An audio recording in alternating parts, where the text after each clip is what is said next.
locked in. Look at what we have here, folks. To the only show that matters. The cream of the crop. Duke Loves Rasslin. And there is no one that does it better than your host. I have come here to chew bubblegum and kick ass. The Duke. And I'm all out of bubblegum.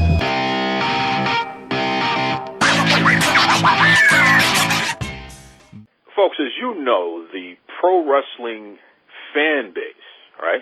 All of us out there, we all come in different shapes and sizes and religions and sexualities and what have you. I mean, it's just, we're diverse. You know, you go to any wrestling show, and especially if it's a bigger wrestling show, you're not just going to get one thing. It's like a bag of Skittles. You're going to get all the fruit flavors, right? Which is great. I love to see children and elderly and in between. I love to see people from all different backgrounds come together around a common cause, and especially when in forms of entertainment like pro wrestling. It's just great to see. It's especially great to see when you have somebody who can motivate you to cheer them on, and they represent more than, say, the average person, right? They represent something that you believe in, your ideals, something that makes you tick personally. When Nyla Rose became the AEW Women's Champion, let me tell you something. As a person who has spent a number of years fighting side by side with people from the LGBTQ community, being an ally, being somebody who will stand up and say, no, that's not right, we all should be treated equally, and anyone who has a problem with that has a problem with me. I'm a black man. I know what it feels like to be oppressed and treated differently, especially over something that you have no control over. I was born this way. And our gay and lesbian and trans folks, they were born that way. I don't care what anybody else says. That's just a fact of life. So to see somebody who represents so much, it means so much, like Nyla Rose, finally ascend to the top of the mountain, literally a historic moment. It's unbelievable. You know, it's something for the history books. You can hear a lot from me and my perspective, and that's all well and good, but you know something? Like I said, there's a whole Skittles bag out there. There's so many other people with perspectives, and some with perspectives that I just personally can't share because their walk in life is different. So this week, I've reached out to a very great group of folks who can share even more perspective on what this means to them, this whole thing of Nyla Rose becoming the AEW Women's Champion. So without further ado, we're going to start this conversation off with my man. Okay, indie pro wrestler, has been setting the world on fire on the West Coast. Great guy, but even more importantly, somebody who, again, advocates for his community and other communities against oppression of all forms. So without further ado, welcome to the Duke Loves Rasslin Podcast, Marvelous Marco Mania. How are you, Marco? Oh, yeah, brother. No, I'm good. How are you doing? I'm doing fantastic, and listen, I really appreciate you taking time out of your crazy schedule to share some thoughts on such an important topic here. I mean, let's just dig right into it. Marco, tell me your initial thoughts when, on last Wednesday night, you saw Nyla Rose get her hand raised, and she was able to hold that AEW Women's Championship. I loved it. My initial thought was they need to get a bigger belt for her because it looked like a little trinket. And all my other friends and I, we were just so elated because it was just a long time coming. And the thing that I realized was the good, the bad, Nyla's going to handle it like a true champion that she is. So to see her win and to hold up that belt, it was just like this. Our Facebook group, we were just like so proud of her and so happy, and we were just, you know, it was just this moment for our pro wrestling community where we were just like, wow, we won. We're on national TV right now, winning and on, you know, the top rated AEW. It was just a phenomenal moment for us. It was right up there with, you know, when Finn Balor came out with the rainbow with the rainbow shirts and the gear at WrestleMania 34. This is just like she against all odds, because there were so many people who are haters, right?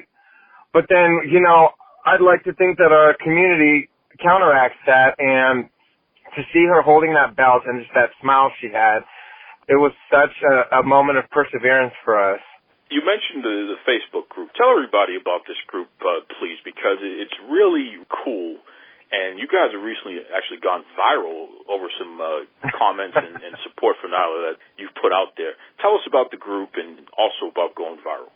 The group was started a few months back out of our love of professional wrestling, and, you know, every WrestleMania, every Royal Rumble, every WrestleMania, a group of us, we all get together, we plan it, and we go and have the time of our life. LGBTQ Pro Wrestling Community, shout out to Brian Pacheco. He, Thursday morning, sent out a tweet just basically defending her, and just that he finds it, the tweet was, something along the lines of, we find it disgusting, all the hate that Nyla Rose is receiving, and just from there, it's just the retweets and the comments, and then to have Ringside News write an article on it, it was just like, wow, people are actually have their eyes on what we have to say. And it was just, again, to bring it back to Nyla, it was just like, you know, eyes are on us now, and like, we're here and we matter. And that was just a moment for us where it was just like, okay, people are paying attention. First of all, you're a wrestling fan, which is what got you into pro wrestling in the first place. But now you're a pro wrestler yourself. How important is it for the fan base to speak up and support the wrestlers, especially LGBTQ plus fans speaking up and supporting LGBT wrestlers? I mean, how does that make you feel there? For me, I know the people that I know in my community who are pro wrestling fans, for us it's very important. I mean, you know, I could post a picture, hey, I'm having a wrestling match, wish me luck, and then I'll have a bunch of people comment like, oh my gosh, hope you do well. And that's on a small scale, right? So I could only imagine, you know, Nyla Rose's, Sunny Kiss, the Effies, the Mike Peros, to have the kind of support. I hope that they know, like, what they're doing means so much, right, on the grand scale of things. Like, those are the people that I look up to. So I hope that they feel the support from us, because, you know, like, all we're going to do is we're going to keep supporting them, and we're going to keep showering them with love as best as we can. Has seeing what Nyla's been able to accomplish, how has that motivated you in your own personal career here? Especially, you know, everybody knows pro wrestling traditionally is a white, straight male-dominated industry, and it's been like that since the beginning of time. And anyone who doesn't fit into that category, whether you're a woman, whether you're a person of color, whether you are part of the LGBTQ community, whatever, if you don't fit into those categories, then automatically you're fighting an uphill battle. How does this accomplishment for Nyla reflect on you and your career and your aspirations now? Speaking from a Latino, openly gay, I consider that two strikes against me, right? So for me, when I see somebody like Sunny Kiss, when I see Nyla on national TV winning the women's championship belt, it's so inspiring, and it makes me want to try even harder to get out there and be like, I'm with you guys. I'm here to fight the good fight with you. You know, there's a T-shirt out from Effie where the T-shirt says "Smash the Patriarchy," and that I take that with me, and I think, like, every time I'm in practice, every time I'm booked to work a match, in my head I'm thinking, like, smash the patriarchy, let people know that this is not just a cookie cutter industry anymore. There's such a variety. Like you were saying, there's a whole bag of Skittles out there. There's not just one color where you go, okay, this is just what I'm accustomed to, so this is all I'm going to intake. And for Nyla Rose winning, it's just like, anything's possible now, right? Because 6 months ago, did you ever think that Nyla Rose would be on national TV, or last year, right, that Nyla Rose would be on national TV with that huge spotlight, winning the belt? I would have never thought, because, you know, that's what I'm accustomed to. Even though I'm from the Bay Area and, you know, we live in this really progressive bubble for professional wrestling, I mean, it's old school. You have those old school promoters where they go, this is the look that I want on TV. This is the look of all my champions that I want. And if you don't fit into this box, then, you know, you could just, we'll still have you on TV maybe, but you're not going to be winning any titles. Well said. Listen, let everybody know if they want to reach out to you and follow your career, because you definitely have a tremendous upside. I know you're pretty fresh in the business, but you've already made your mark pretty well, and you're just getting started, which is so awesome to see. It'd be interesting to see where you're at in a year, 2 years, 5 years from now. Let everybody know how they can reach out. All one word, and it's lowercase, Marco Mania 51. I'm on Twitter, Instagram, Facebook. Just real quick, too, so, you know, I recently had an article in the SF Bay Area Times talking about me training to be a professional wrestler, and the owner where I train and I wrestle talked to, you know, one of the trainers and the booker, and we are having our first Pride show June 7th at where we train at Pacheco Square Garden in Pacheco, California. So, to me, that wouldn't have happened had it not been for people like Nyla Rose, for Sonny Kiss, Mike Perro, Effie, to inspire me to be like, I have to do this. It wasn't even like, oh, I want to. It's like, I have to get out there and tell stories in the ring with my community.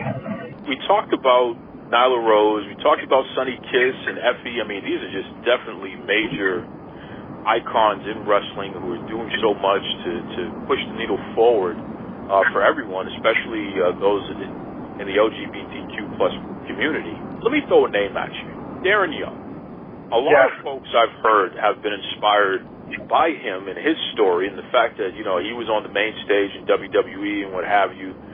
When I say Darren Young to you, just let me know, what comes to mind and what do you think about him? I would consider him one of the pioneers, because back in 2013, TMZ asked him off the cuff, what do you think about openly gay wrestlers in professional wrestling? And he said, I don't have a problem with it because I am gay. When that became a non-issue through the WWE, through professional wrestling, that was kind of like the initial spark, like, maybe one day I could, you know, train to be a professional wrestler. And then, you know, when you see Sonya Deville at WrestleMania in rainbow gear, when you see Jake Atlas signed to NXT, it's a new day where you're just like, wow, the time is right. So those are some of the people that inspire me to really keep going. Even those days when I'm done with work and I'm like, damn, should I just skip practice? Should I, you know, just call it in? And, you know, those are the people that motivate me to keep going and to keep, you know, pushing forward. Welcome back to the Duke Loves Rasslin Podcast. And as you just heard, this is a special edition of the show. You know, we are talking about Nyla Rose and her historic AEW World Women's Championship victory. I mean, just tremendous stuff here. And as I said, folks, you know, I'm going to reach out to folks from within the LGBTQ plus pro wrestling fan community and let them tell you in their words what this means to them, right? So we're going to keep this train going here. I have a few more folks that we have lined up. They're going to share their thoughts. Keep listening, and then at the end, I'm just going to give a little recap. Enjoy. What a great conversation that we had there with Marco. Just really thoughtful and cool guy. And like I said, you definitely keep an eye out for him. I mean, Marco Mania is running wild all over the West Coast.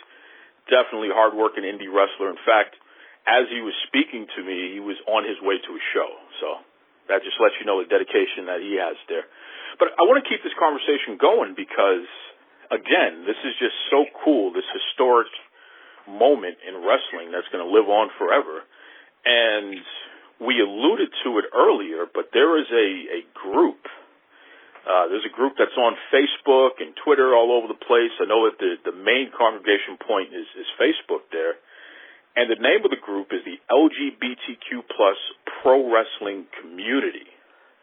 So I figured, you know something, let me grab one of the founding members and let's continue this discussion here. So without further ado, welcome to the Duke Loves Rasslin Podcast. Brian, how you doing? I'm doing well. I'm really jazzed to speak with you, so thanks for having me. Oh, hey, listen, thanks for taking the time out to talk about this great thing here. And, you know, I'll just jump right into it. What were your initial thoughts when you saw that Nyla Rose was able to get that 1, 2, 3? She was able to become the AEW Women's World Champion. Oh, man. You know what's funny is I was actually watching NXT, which I'm a huge fan of, and my friends who are part of the group were like, oh, Nya's wrestling right now for the championship. And I immediately turned the channel just because I'm a huge fan of her, and I was hoping that she would win. And when she won, I mean, I cannot tell you, if like all the gay people in the world were screaming, you probably heard us. We were texting each other. We were on our Facebook group and all our different social media channels, just engaging. Like, it was crazy. I don't think any of us in a million years would have thought that an openly trans wrestler would win the women's championship. It just shows the progress that is happening. And it's really meaningful to all of us and to all of our members, but it's just something that when we were growing up, a lot of us grew up in like the Attitude Era and all of that. It just didn't seem feasible. And so it's a huge, huge milestone. And, you know, I think even some members were saying that they were crying, and it was a lot, but it was amazing. When I think back to pro wrestling in general, and Sure. we can go all the way back to the early days of television where, you know, you had news, you had soap operas, and you had pro wrestling. Pro wrestling was one of the first television programs. When we think back to some of the characters who were very flamboyant, others who the commentators would allude to the fact that they could be gay or what have you, it was always done in a joking manner, in a you know, poke fun at something. And that practice has continued through the years, including through our lifetimes here. Yep. Are we starting to get to a point where you're seeing less of that, or do you feel that this is still a steep mountain that we're climbing here, or we can get to the point where gay wrestlers are presented as something serious and not just the butt of a joke all the time? Yeah. I mean, it's funny you mentioned that, because I actually wrote a huge thesis about this very topic when I was, like 10 years ago. I was young. I was 20. You know, you had people like Goldust, who was like this villainous gay guy who would literally prey on the stereotypes of gay men being like sexual predators. In the crowd, you can just see the homophobia in them. Like, they would boo him and throw things at him. Even China, who wasn't meant to be a lesbian, you know, people would use LGBT words like dyke or lesbian to frame her in a negative light, you know, and she had talked about experiencing that. The list goes on and on, right? Like, there's, what was that old character's name? I forget his name, but he used to wear the robes and he had the hairstylist. This was before my time. Gorgeous George. Yes, Gorgeous George, who wasn't gay, but, you know, so it was always used, as you said, as the butt of the joke. And honestly, as a gay man, or when I was coming to terms with my sexuality, I would watch that and just get so upset, because I just felt like I love wrestling. I'm a huge fan. And yet this identity that I have is never honored, always made fun of. And it always, you know, made me feel at times like, should I really be a wrestling fan? They clearly don't care for my community. So why should I continue to be a fan? And so you fast forward to now, where I really do think, you know, to steal your word, we are in a different frontier. Things are not perfect by any means, and there's always progress to be made. But to have, you know, women, openly trans women like Nyla wrestling, there's other openly trans wrestlers now who are being a lot more visible in the indie scene. You have the recent signing to NXT of what's his name, Jake Atlas, I think, openly gay guy. Sonya Deville, who has a, you know, lesbian storyline on Total Divas and wears the flag proudly on WWE TV. You know, it's a huge, huge difference to have these characters who, you know, being LGBTQ is not the character. It's just a small part. It's an important part, but a small part. And that's really who we are as people, right? Like we're fathers, we're uncles, we're wrestling fans, we're executives, we're students, and we also happen to be LGBTQ and be proud of it. And so I feel like we're seeing more of that in wrestling, and I think a lot of that has to do with, new kinds of leadership. Like, I think the great thing about Cody Rhodes and AEW is that they've been very, very openly LGBTQ inclusive from the start. And so to have that is when you have people who are making decisions who care, it really changes the game. And I think you see other LGBTQ people in management roles who are helping to change the game from the inside out. And so I don't think we're where we want to be. I mean, just look at the reactions that Nyla got, all the transphobic and nasty and hateful reactions she's gotten from her win. I don't think we're anywhere where we need to be. And Val Venus can go choke for all I care. But I think we're in a much better place. And I also think a lot of LGBTQ people who are wrestling fans are coming to the shows, are visible.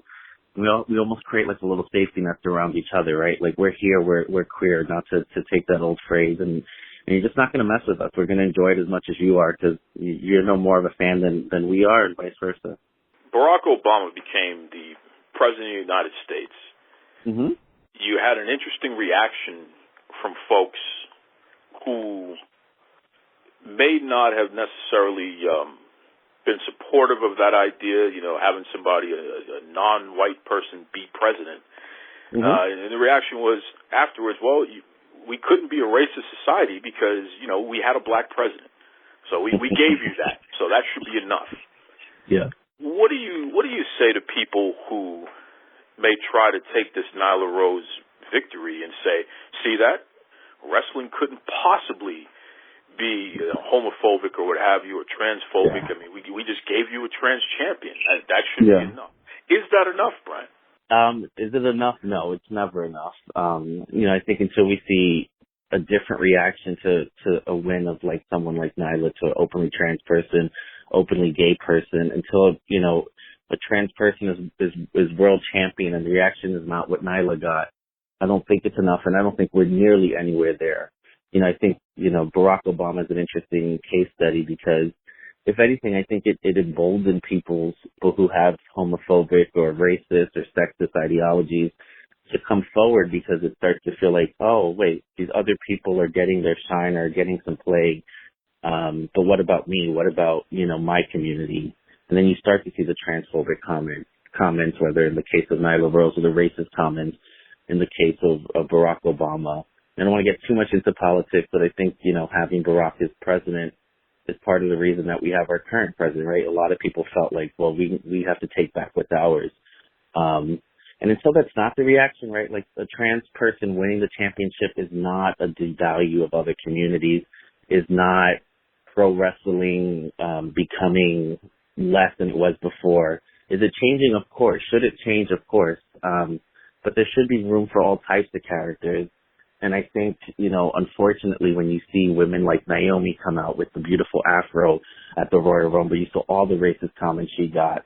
Or if you see Nyla Rose winning the championship, you see all the transphobic comments she got. Until that's not the case, then I think it shows, where a lot of wrestling fans really are in their thought process. And it's unfortunate. If you could speak to Nyla Rose right now, what are some thoughts that you would share with her, especially surrounding this milestone here? What would you want her to know from the perspective of a pro wrestling fan who is also part of the LGBTQ plus community? Yeah, that's a hard one. Well, one, I think it's awesome, that she won, and I think whether, I think we were talking about this before, but whether she realizes it or not, she's really become an icon and an idol for so many people in the LGBT community who have pinned their own hopes and their own aspirations onto her, right? I've heard a lot of trans wrestlers that I'm friends with say, I didn't think that could ever happen, and to see that happen with her, to see her achieve that, and to see AEW give her that opportunity, it gives me more hope that I can have a career, right? That I can do something. And I think that's great. I think also, and this may be a little controversial, I think it, also with this win comes a lot of responsibility, right? I think the whole JR thing with the whole King of the Mountain comment. A lot of people didn't know how to take that. I know I felt this way, and I think a lot of other LGBTQ folks have felt this way, that anytime Nyla Rose is wrestling, JR seems to make a lot of male-toned comments towards her. And so even the King of the Mountain comment, which I don't think he meant in that way, and I think he was just trying to use it sort of how like Becky Lynch uses the man. But when he has this history of making these comments, it's, you don't know how else to take it. You sort of rub your way like, was that one of those comments? And then I saw that Nyla went on Twitter and sort of defended him, which is to her prerogative, and she should always live her truth. But I think sometimes when you get into the spotlight, there's a responsibility you didn't ask for. She's always speaking on behalf of herself, and she always should. But I think comes this new responsibility where you're also filtering your thoughts and processes and like, how does the rest of the community feel about this? How may this impact other trans people, other LGBTQ people? And it's a really hard responsibility to have, and I don't envy her for that. But I think with this new heightened success and awareness of who she is and what this moment means, I think some of that is placed on her in a way that anyone in that position has to be conscious of when you're thrust into the forefront. But mostly I would tell her that, she's amazing. Keep on being who she is unapologetically and authentically, and that she has a whole community of people who are just so thrilled for her, and who really want to, just uplift her and drown out any of the hate that she's receiving, because there's so much love there. Good stuff. Brian, the audience for the Duke Loves Rasslin podcast has always been diverse in so many different ways, and even our guests. I had Susan Tex Green on a few years back, and she was one of the first openly lesbian wrestlers to, not only beat out, but she also, won a championship and what have you, competed at the highest levels and what have you there. So I know a lot of folks are listening who may not personally have interacted with your group yet. Mm-hmm. Can you let folks know who are interested in learning more about your group and plug the social media? Give everybody information, please, because I'm sure there's a lot of folks listening right now who would love to check you guys out. No, for sure. And we always want people to check us out. So our Facebook group, if you're looking to talk to other people, come to some of our meetups, just join our live chats. If you search LGBTQ Plus Pro Wrestling Community or simply LPWC Plus, you should come to our group, and we'll usually let anyone in. Obviously, we monitor for hate comments and things like that, but we give everyone at least a fair shot to join. We're also really active on Twitter, which is simply LPWC Plus. The plus is spelled out, so it's not the symbol. It's spelled out. And then we have on Instagram, too, a little bit longer, just LGBTQ Pro Wrestling Community. You join any of those, we interact with each other, and definitely encourage people to check us out. We always welcome new people and want people to know that there's a community for them. Before we let you go, the main event of a major North American pro wrestling card, pay-per-view card, if you could include LGBTQ plus competitors to main event this card, what would be your dream match? Oh, damn. That's a hard one. I honestly would love to see like a Jake Atlas versus a Nyla Rose, because I feel like they're two of the pioneers at the forefront of their respective communities. Jake being a gay man and Nyla being a trans woman. And I think it would be controversial in the sense that you have a woman versus a man, which is never seen. I don't know if that will fly in major promotions, but I would love to see that, especially because if you see them both wrestle, they're just so talented. And then I think for the community, there's no lose-lose, right? Like if any of them won, whoever had that moment, it would be just a beautiful moment to have both someone who's a gay man and also a trans woman wrestling. So I think where I sit right now, would love to see the two of them go at it. This entire discussion has just been so fun, and we're going to keep this ball rolling here, because I have someone who not only is a fan of pro wrestling, but they've been paying attention to AEW since the beginning, including going to some of the live events. So you talk about perspective. Somebody who's part of the LGBTQ plus community, a big wrestling fan, has been to the event, so has seen how we've gotten to the point of where they began to now you have somebody like Nyla Rose being the AEW Women's Champion. This is going to be fun. So without further ado, welcome to the Duke Loves Rasslin Podcast. JB, what's going on, JB? Hey, thanks for having me. I appreciate it. Hey, thanks for coming on. And listen, when you think about AEW and the fact that, you know, you're somebody who had started going to the shows from the very beginning, when we fast forward to now where Nyla Rose is the AEW World Women's Champion, how does that make you feel, especially as such a big fan? Yeah, I mean, I think it's pretty big and powerful inside of our community to be able to watch someone as the first openly transgender wrestler to sign with a major American professional wrestling promotion like AEW, and really just to see AEW going after diversity from the signing of Sonny Kiss and then Nyla Rose. And I think there's a lot more to come, but feels pretty good to see us being included inside the pro wrestling landscape. And I know that we've been inside of there for decades, but to be able to see ourselves represented on this type of platform is pretty cool.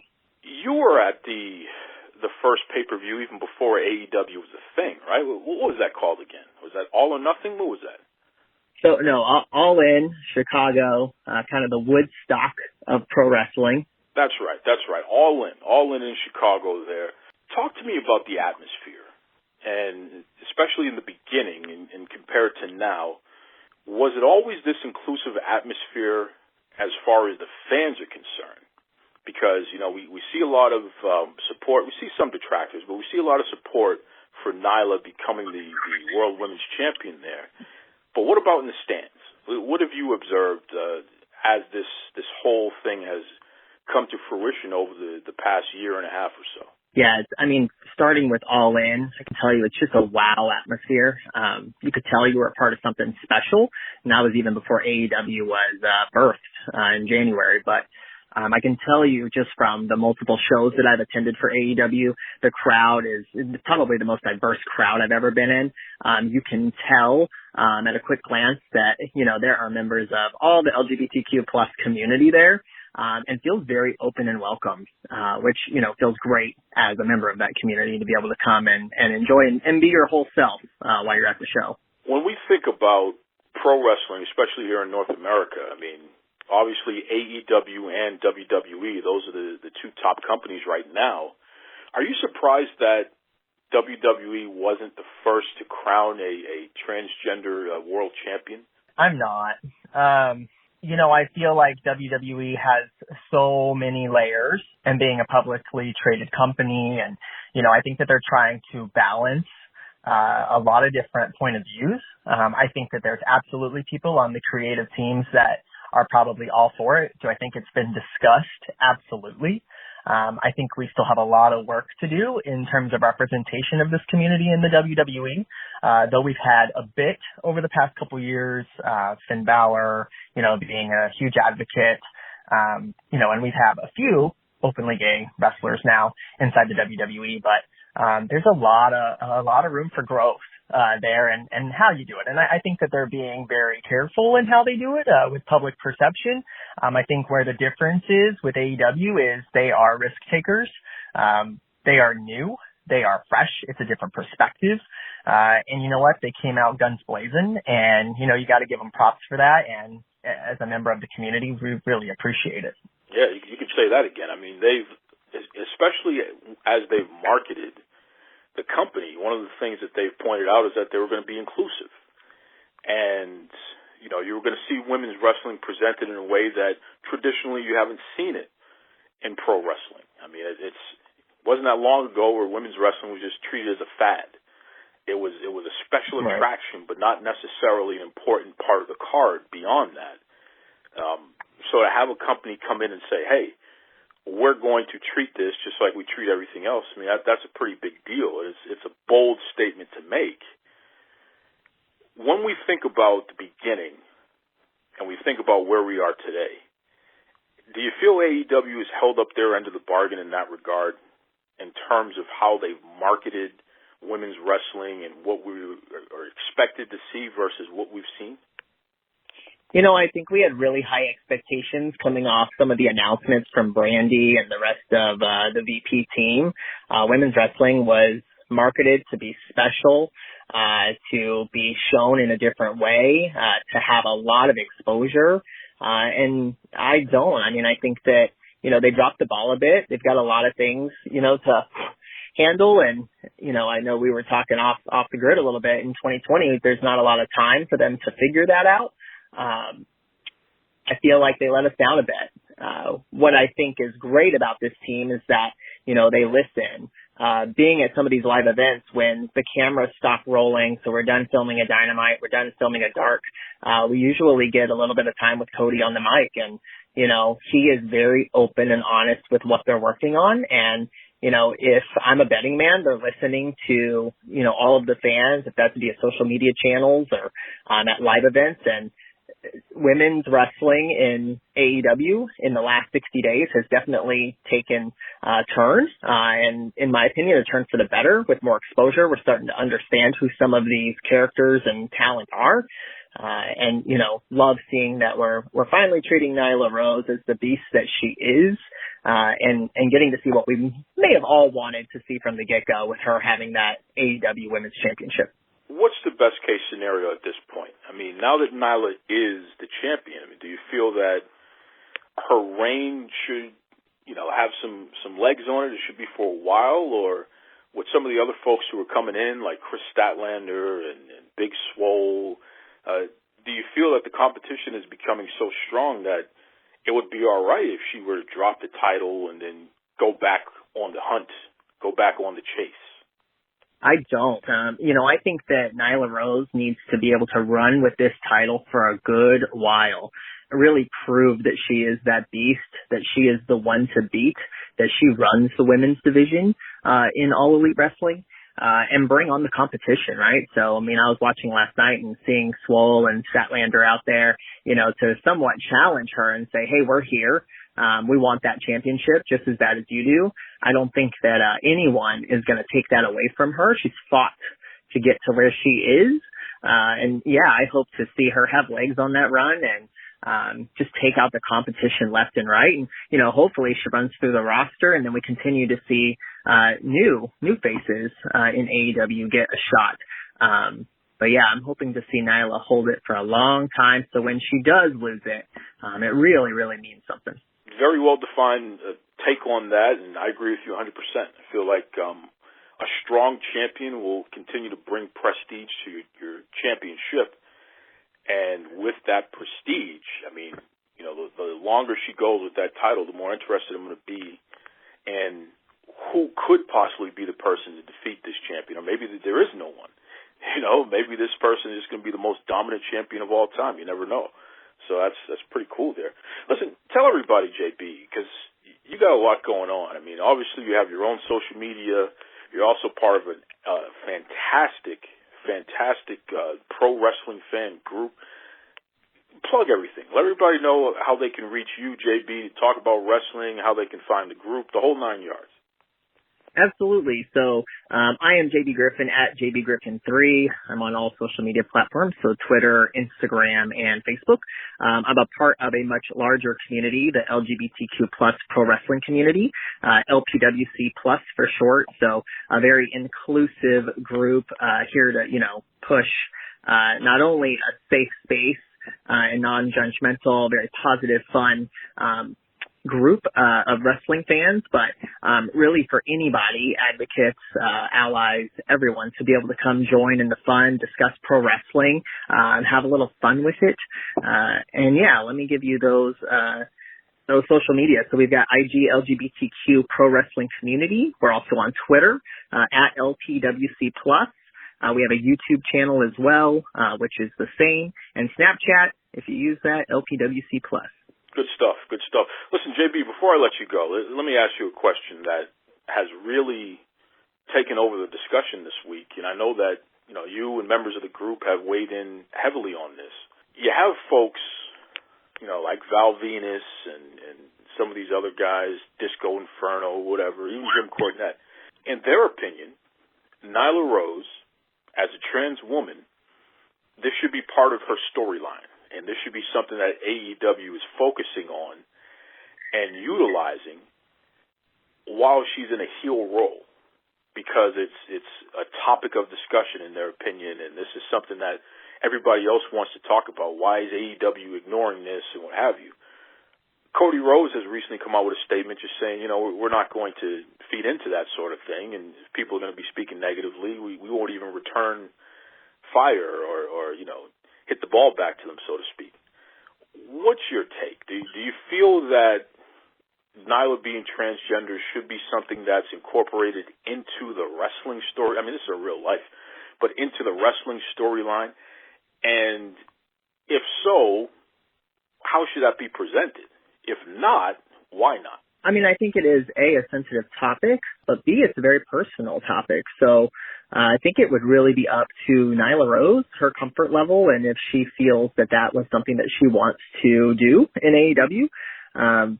I don't think it's necessary. She is a person just like anybody else, male, female, anyone who wants to jump in that ring. She identifies as a woman and is a part of the women's division.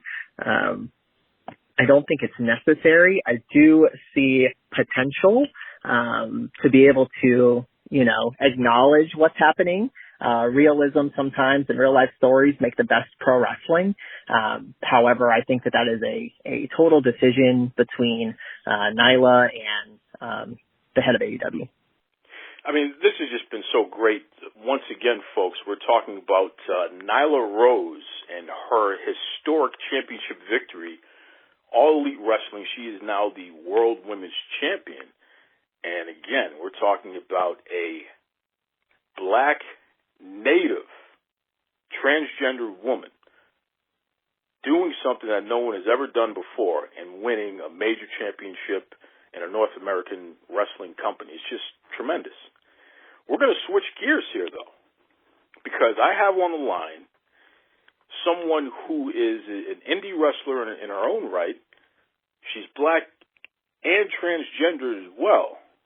So if anyone can speak to their feelings on what this historic moment for Nyla means to them, it's somebody who is walking in a very similar path here.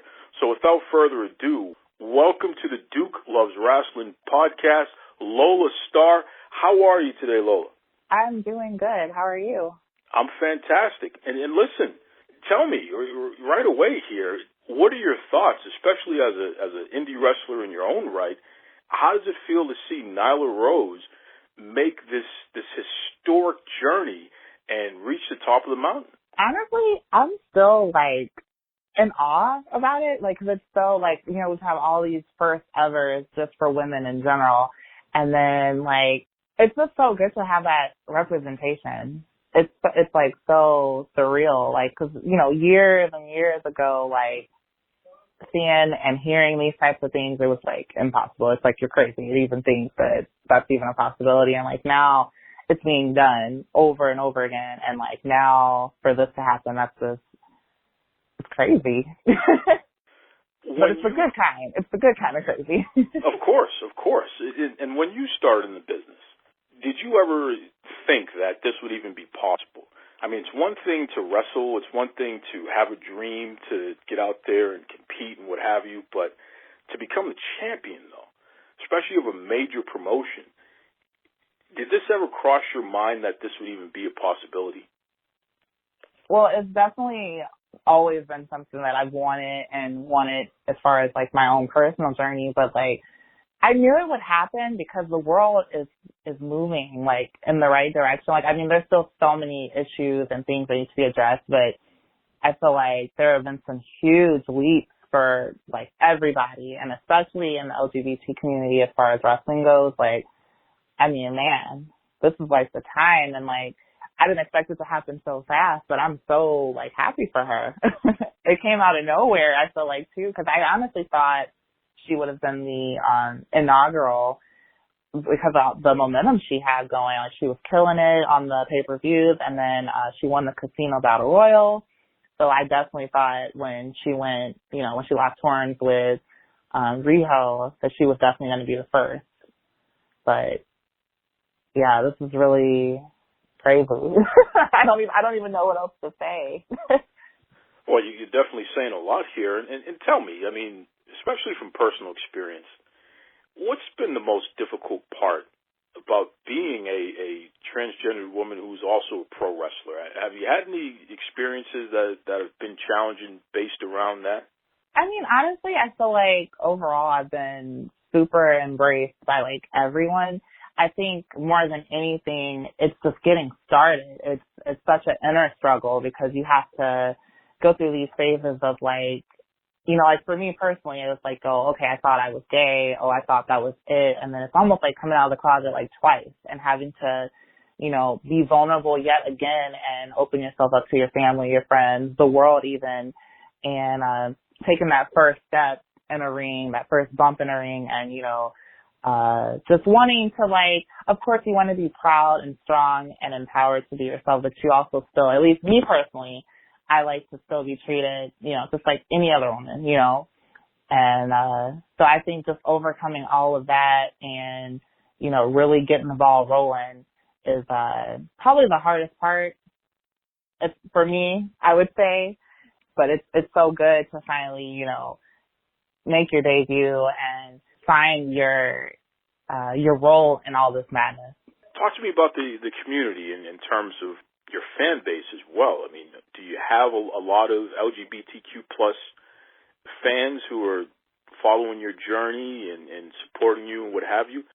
Yeah, I honestly, I felt like even from jump, before I even knew myself that I was trans, I feel like a lot of, I don't know, I feel weird calling people my fans, but a lot of people online and in general just were like very supportive of me, just supporting like the divas and women's wrestling and wanting that, you know. And when I came out with my story that I did with Chicago Mag, that's when I feel like I really, really started to connect with everyone because they seemed like, you know, how, like, I was opening up, you know, I was like, yeah, like, I'm scared, but I'm going to do this anyway because I love it so much. And I'm just so happy in this, you know, in this place that I found. And, I think a lot of people could relate to that because I know growing up, I always wanted that, you know, that role model, that person to like look up to as far as like seeing myself in them. And most of the time it was another woman. And now to see, you know, there's people like Sunny Kiss and Nyla Rose and, you know, even Sonya Deville, that's great because that was just so like unheard of. Or even if they were, you know, lesbian, gay, bi, it was, you know, not talked about. No one knew until like years and years from, you know, so it's just, it's really good to like have all these different people and different walks of life to finally be able to connect with, and it's not just so cookie cutter anymore. If you could give any advice to people who are listening right now, and especially if they're thinking about jumping into pro wrestling and they're trans as well, what would be your advice for them? Do you have any tips or any words that, you know, they can take with them and hopefully use that as motivation? I mean, well, just kind of like what my mom always told me, you have to have a good foundation to start and do anything. So first and foremost, you need to love and accept yourself, whether you're gay, bi, straight, trans, whatever it is. You know, you need to love and accept that. Be yourself. And then that aside, I would definitely say go ahead and work out and hit the cardio, hit the weights as much as you can before you even step into practice because it's brutal, it's intense, but it's worth it. But you can do it. And even if wrestling's not necessarily it, maybe you'd be a kick-ass manager or, you know, refs. You know, okay, when I first started doing training, I didn't even think refs did much, but the more you get in the business and the more you interact with them, you see, like, how much they really add to the match. There would be no moment without the refs there, you know? So, there's so many different things you can do. So, yeah, you can do whatever you want. Good call. Listen, I know that folks listening right now would definitely be interested in following you and keeping up with your journey, especially as you tear it up on the indie scene down there in Florida. Let everybody know, what's the best way that they can reach out to you so they can follow you and check out what you have going on? Oh, you can follow me on everything at the Lola Starr with 2 R's at the end. Her name is Lola Starr. But before I let you go, Lola, once again, if you could say anything to Nyla Rose right now, because I'm sure she's going to be listening, what would you say to her about her historic win? Well, first of all, thank you for being that representation. Thank you for being the change. Thank you for being the moment. And just like keep doing what you're doing. Like, I know a lot of people had some very like ignorant things to say, but I mean, unfortunately, that's the world we live in, where there's still some people who can't get with the times and understand that not only has it been 2019, we are now in 2020. People are allowed to live their lives however they want to be. And I think as long as someone's doing a good thing like she's doing, then, you know, what is it hurting? Fruitful discussion, just really cool stuff there. And you know what this show is all about. I mean, here at Duke Loves Rasslin, I've always set out to have these deeper discussions through the lens of pro wrestling. You know, and in this case, we are talking about a segment of our wrestling community that, again, you're seeing somebody who represents you in particular. Hey, I could be that one day. Every trans person out there who's also a wrestling fan can take a look at someone like Nyla Rose and realize that, yes, I could be a champion in pro wrestling for a major pro wrestling company. I mean, it's huge. Changes the game, you know? And when we talk about the fact that trans women of color have such a high suicide rate, I mean, that's some scary stuff. Not to mention the abuse that they go through as well. To see somebody like Nyla Rose doing something positive, being a strong influence on TV week in and week out as well, being presented in a serious manner, who knows how many lives that's going to save? I'm all for it. I'm all for it. I'd like to thank all of my guests this week. Just, you know, again, really great discussion. Really appreciate it. And we're going to keep this ball rolling, folks. I mean, that's what I'm here to do. You know, I've reached out to Nyla Rose and reached out to AEW, try to put some things together. Hopefully she'll be allowed to be a guest on the Duke Loves Rasslin podcast so you can hear from Nyla herself about all of this. It's good stuff. It's good stuff. Until next week, be kind to yourselves, be kind to others. Take it away, Tony Schiavone. Mr. Tony Schiavone, and we're desperately out of time on Duke Loves Rasslin.